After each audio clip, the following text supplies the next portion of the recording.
સહજ પ્રશ્ન એ થાય કે દરેક અવતારની અંદર આ ઢાઢી ઢાઢણ હતા, તો આપણને સાંભળવામાં તો એવું જ આવે છે કે જે વૈષ્ણવ સંપ્રદાયની અંદર મનોરથ હોય ત્યાં ઢાઢી લીલા હોય.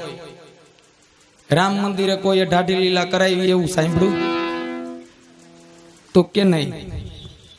તો ઢાઢી ઢાઢણ તો રામચંદ્રજીના વખતમાં પણ હતા, એમના પ્રાગટ્યમાં હતા, સીતાજીનો સ્વયંવર રચાણો ત્યારે હતા.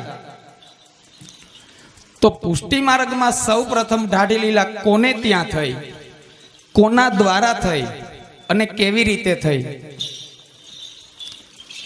તો આપણા પુષ્ટિ માર્ગની અંદર મહાન ભગવત ભક્ત થઈ ગયા જેમનું નામ પુરુષોત્તમ દાસ કાશીની અંદર, કે જે આજથી 550 વર્ષ પહેલા 56 કરોડના આસામી હતા, એટલા ધનાઢ્ય અને મહાપ્રભુજીના સેવક હતા.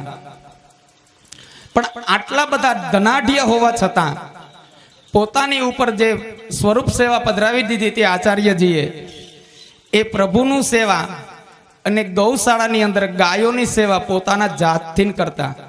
નહીતર આટલા ધનાઢ્ય એ સમયમાં હોય તો હજારો નોકર ચાકરો પણ હતા, પણ આ બે સેવા હૃદયના ભાવથી ને એકીનતાથી પોતાની જાતથી કરતા. આ સેવા જોઈને મહાપ્રભુજી અતિ પ્રસન્ન થાય છે શેઠ પુરુષોત્તમ દાસ ઉપર અને આજ્ઞા કરે છે કે શેઠ માગો, તમારી સેવા જોઈને હું અતિ પ્રસન્ન છું.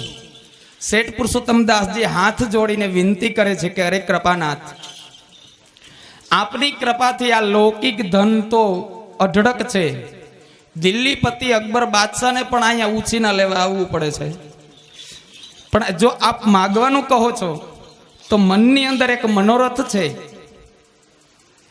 આપ સિદ્ધ કરી દો તો પ્રગટ કરી બતાવો. તો કે કહો.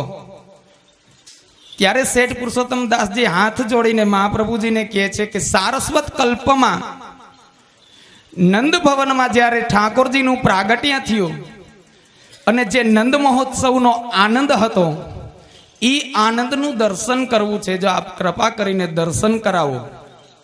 મહાપ્રભુજી ગદગદિત ફૂલી ઉઠ્યા કે ભગવત ભક્ત પાસેથી અમારે આવી જ અભિલાષા હોય. આપણને માગવાનું કહે તો હું માગીએ? ગુલાબી નોટ સિવાય છે હું આપણી પાસે માગવાનું?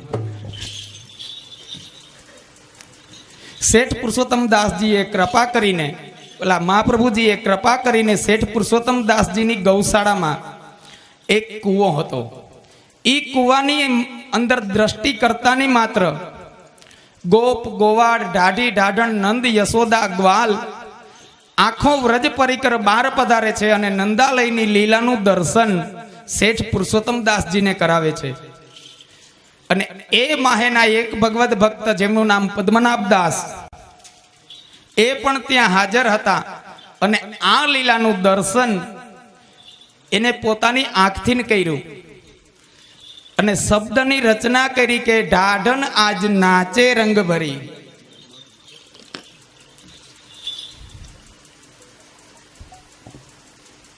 સૌ પ્રથમ ઢાઢી લીલા પુષ્ટિ માર્ગમાં શેઠ પુરુષોત્તમ દાસજીને ત્યાં થઈ મહાપ્રભુજીની કૃપાથી. અને ત્યાર પછી આપણા ગોકુલનાથજીએ માલા પેરામણીનો પ્રકાર ચાલુ કરાવ્યો અને વૈષ્ણવોને આજ્ઞા કરી કે જે જીવ પાછળ માલા પેરામણી હોય તે દિવસની આખી રાત્રિ ભગવત નામ સંકીર્તન કરવું. તો વૈષ્ણવોએ આચાર્યજીની કૃપાથી, બાળકોની કૃપાથી, જે જેની ઉપર કૃપા થઈ એ ઢાઢી ઢાઢણના શિંગાર ધરીને ભગવાનનું અવગાહન કરે, લીલાનું અવગાહન કરે અને વૈષ્ણવો બધા એનું રસપાન કરીને આનંદ અનુભવે.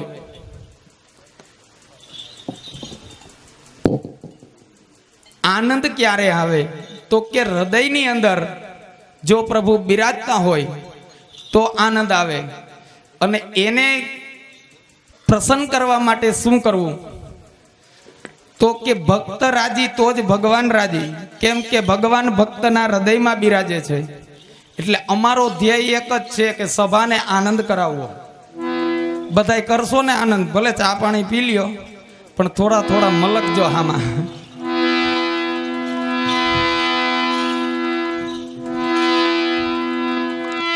પેલું કીર્તન ખેરાલુ ગામવાસી ગોપાલદાસ નું ગાયું.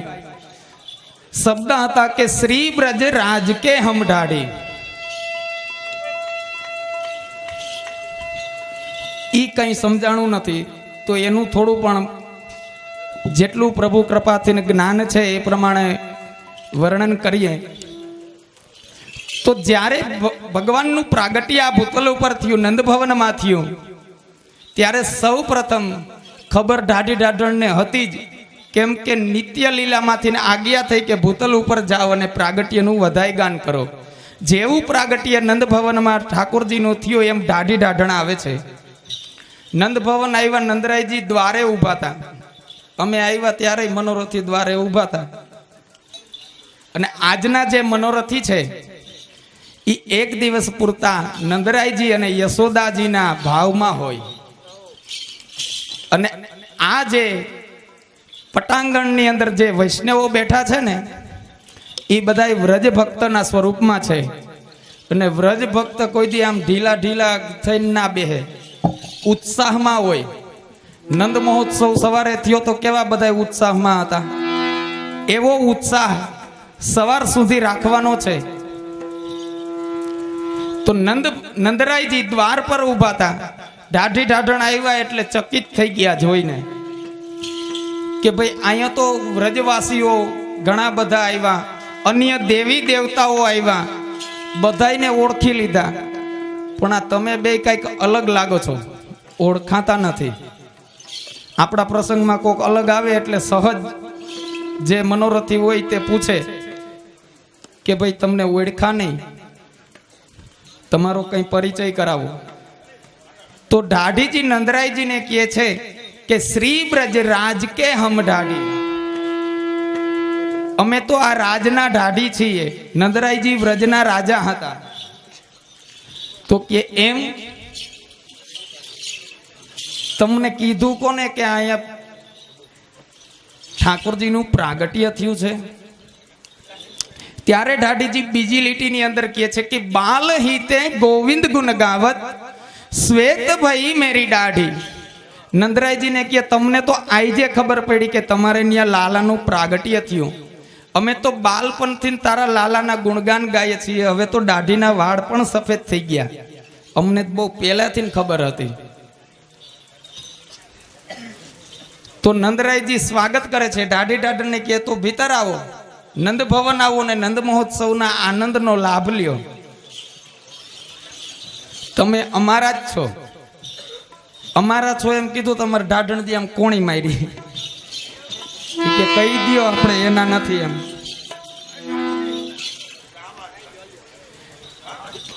હવે આ પૂરું કરી લઉં. ત્રીજી લીટીની અંદર કહે છે કે હમ હરી કે હરી હેજુ હમારે ये સોને લીખજો કાઢી. કે અમે હરિના અને હરિ અમારા, આ સોનાના પત્રા ઉપર લેખ થયેલો છે, અમે તમારા નથી. છેવટ ગોપાલદાસજી કહે છે કે દાસ ગોપાલ યહવર માગત ભક્તિ પ્રેમ રસ ગાઢી. ગોપાલદાસજી વરદાન માગે છે. શેનું માગે? તો કે ભક્તિનું. હવે એ પ્રશ્ન સહજમાં થાય કે ભક્તિ જે જીવની અંદર ના હોય તે આવા સાહિત્યની રચના કદાપી ના કરી શકે. તો ભક્તિનું વરદાન શા માટે માંગ્યું? એવી તે કઈ ભક્તિ? તો કે મહાપ્રભુજીએ 10મી ભક્તિની રચના કરી, જેમનું નામ પ્રેમ લક્ષણા ભક્તિ. એ ભક્તિનું વરદાન ગોપાલદાસજીએ માંગ્યું. આ પેલો કીર્તન. હવે સમજાણું કે નહીં? હા તો પાડો.